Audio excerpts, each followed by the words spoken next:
दोस्तों, वीडियो शुरू करने से पहले आप हमारे चैनल को सब्सक्राइब करें। एक छोटे से गांव में जहां हर कोई आपस में जुड़े हुए परिवार चाहता था, वहां एक अजीब घटना का आगमन हुआ।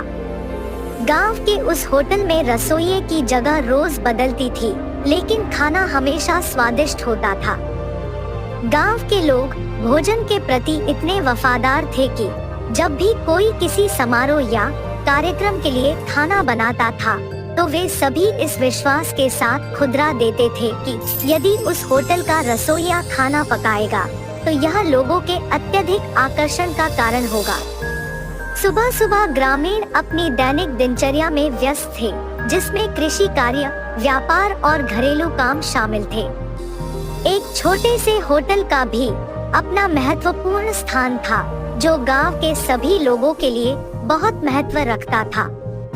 ग्रामीणों में भोजन के प्रति बहुत सम्मान था और वे होटल के रसोइये पर उतना ही भरोसा करते थे जितना अपनी मां पर करते थे।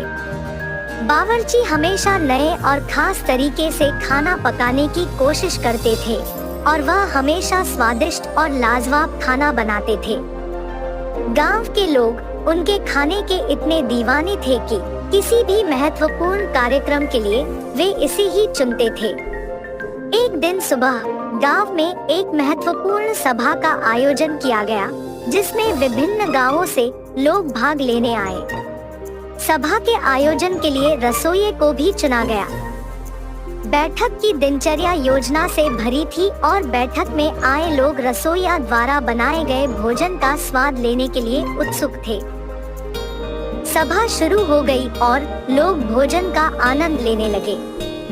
भोजन की मिठास, विविधता और विशिष्टता ने सभी को आकर्षित किया और वे सभी खुश थे कि वे बावर्ची के भोजन का स्वाद ले रहे थे।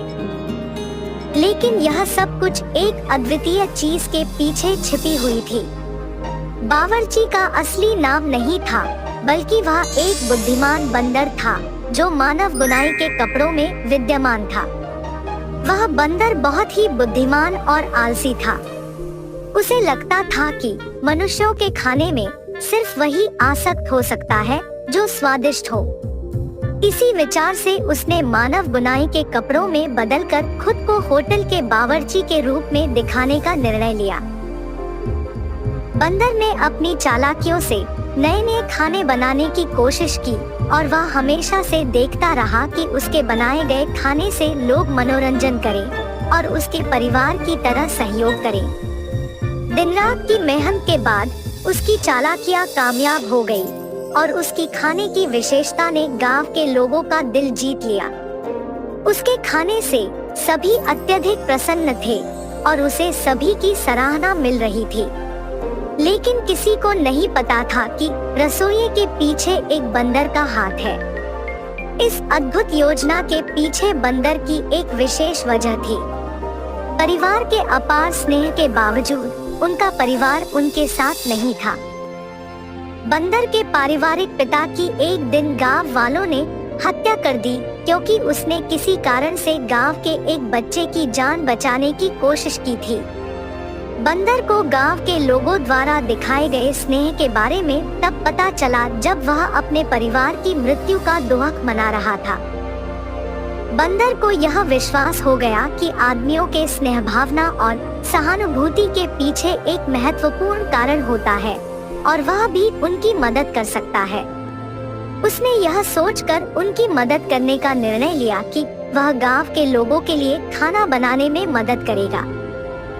सभा के आयोजन के दिन बंदर ने फिर से एक अद्वितीय और स्वादिष्ट खाने की मिश्रण विधि तैयार की, जिससे लोग बिल्कुल ही मोहित हो गए। जब लोग उसके बनाए गए खाने का स्वाद लेने लगे, तो बंदर ने आत्मविश्वास से भरपूर होकर उन्हें बताया कि वह खुद बंदर है और उसने मानव बनाई की बुनाई में खुद को छिपाया है। लोगों को पहले थोड़ी उलझन हुई, लेकिन उन्होंने बंदर की बातों को सुनकर उसकी बुद्धिमत्ता और साहस को समझा और उन्होंने उसे सराहा कि वह उनके लिए इतना साहसी कदम उठाया। लोगों ने उसके समर्थन में मिलकर खड़ा होने का निर्णय लिया और उन्होंने बंदर को उनकी मदद करने के लिए प्रोत्साहित किया।